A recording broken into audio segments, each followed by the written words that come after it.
Selisih paham antara Kiswinar dan Mario Teguh memasuki babak baru yang sangat krusial. Selasa pekan kemarin, baik Kiswinar dan sang bunda Aryani Sunartio maupun Mario Teguh telah menjalani tes DNA sesuai perintah penyidik. Hasil tes itu sendiri baru akan diketahui dalam beberapa pekan ke depan. Namun apapun hasilnya, tes DNA sepertinya akan menjadi babak akhir yang paling menentukan dari perseteruan ini. Tes DNA menjadi alat penguji kebenaran yang sahih apakah benar Aryo Kiswinar adalah anak kandung Mario Teguh atau sebaliknya.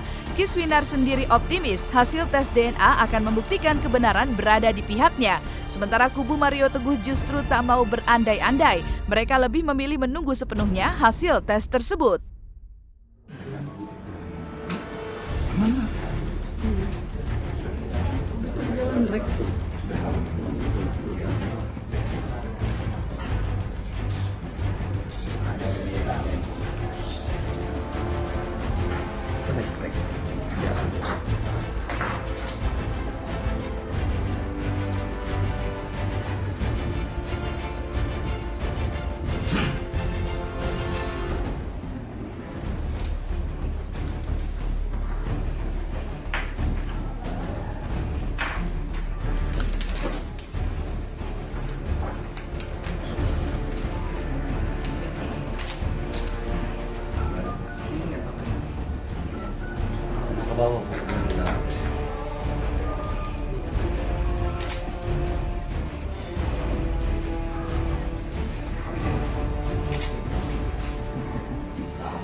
Tapi dia nggak pasal. Ada perubahan apa ya?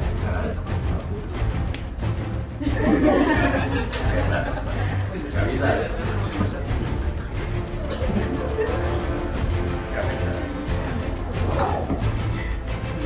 Tahu nggak?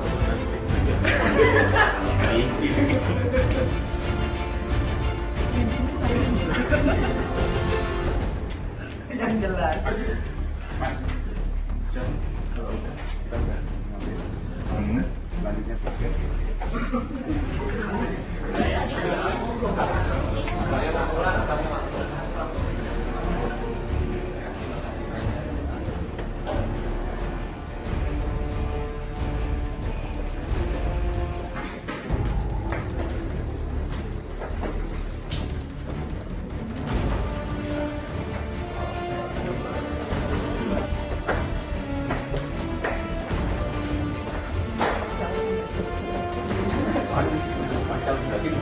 Selanjutnya kesian aja. Iya bener. Udah tes DNA udah bener. Hari apa itu ya? Selasa deh. Tapi aku lupa. Tanggalnya masih minggu ini. Ya hitung mundur deh. Ya namanya tes DNA berarti kan kita ambil sampel. Ya udah yang diambil tuh namanya epithelial swab. Jadi dinding di pipi ini di usap. Bapak, ibu, anak tes. Logikanya kalau emang betul kandung ya 100%. 100%. Kalau mengutip kata-katanya Om Ferry 1000%. Kata-kataku aja lah 100%. Ya itu bukan soal kesempatan, itu perintah penyidik dan Pak Mario Teguh sebagai warga negara yang baik, patuh hukum ya mematuhi perintah itu. Kedua, ya ini juga kan membantu persoalan ini jadi cepat selesai, terang benderang. Gitu. Kemarin itu pesan dari penyidik tidak boleh karena ini pro justisia ya, tidak boleh ada wartawan dan memang ya sudah tidak ada wartawan ya artinya. Jadi saya tidak bisa kasih tahu di mana, jam berapa, siapa yang hadir, berbuat apa, itu nggak bisa saya sampaikan ya, itu sudah kewenangan penyidik.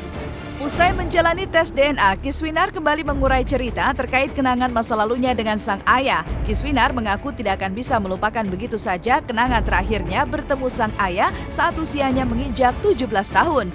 Karena itulah jika hasil tes DNA nantinya membuktikan kebenaran, jika ia anak kandung Mario Teguh, maka akan ada konsekuensi yang harus ditanggung sang ayah dari kebenaran itu.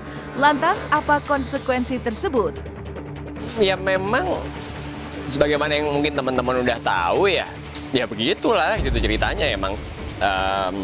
Aku ketemu terakhir umur 17 pada saat itu, intinya mau menyambung silaturahmi karena beberapa tahun sebelumnya udah nggak pernah ketemu kan.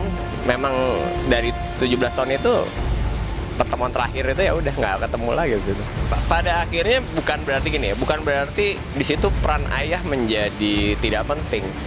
Tapi lebih kepada bahwa ya sudah, yang ada cuma aku sama mama. Itu aja yang dipikirkan gitu lah. Penyelesaiannya intinya adalah yang kemarin menjadi apa tuntutan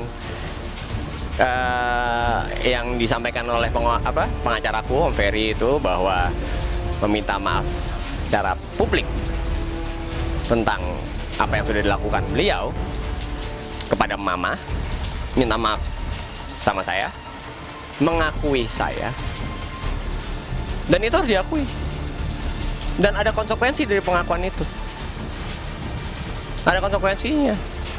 Konsekuensinya sederhananya, lain kali beliau bilang anak saya ada 2, udah nggak bisa. Konsekuensinya sekarang harus bilang 3. Harus, kan sudah, ya kan, paham nggak? Konsekuensinya tuh itu. Konsekuensi itu melekat. Nggak bisa, anak saya 2 yang hebat-hebat, nggak. 3.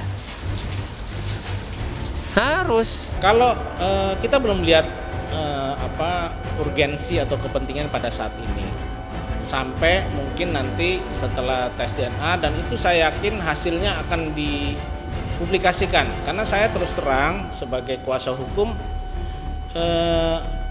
kurang bisa terlalu jelas ya relevansi. Nah, ini baru relevansi nih, bukan efektivitas, tapi relevansi antara hasil tes DNA dengan substansi dari laporan polisinya KIS. Substansi dari laporan polisinya KIS adalah fitnah. Dan semua orang sudah lihat di acaranya, siapa itu teman kita itu, entertainer, Ibu Aryani sudah mengakui bahwa memang dia pernah mengatakan penyangkalan terhadap Pak Mario Teguh sebagai ayah dari Kiswinar. Nah, itulah akibatnya yang terjadi sekarang. Nah, artinya unsur fitnahnya menurut saya sih sudah gugur ya, gitu. Jadi tidak perlu saya nggak mengerti relevansinya untuk tes DNA, karena secara hukum formil Kiswinar sudah punya akte kelahiran, ya kan? Sudah clear. Dengan akte kelahiran itu jelas Mario Teguh, Kiswinar itu secara hukum adalah anak kandung dari Pak Mario Teguh. Kalau Pak Mario Teguh nanti suatu saat meninggal di kemudian hari dan Kiswinar masih hidup, ya kan? Kalau Kiswinar sudah meninggal duluan kan berbeda kan? Kalau masih hidup, otomatis Kiswinar adalah ahli waris dari Pak Mario Teguh.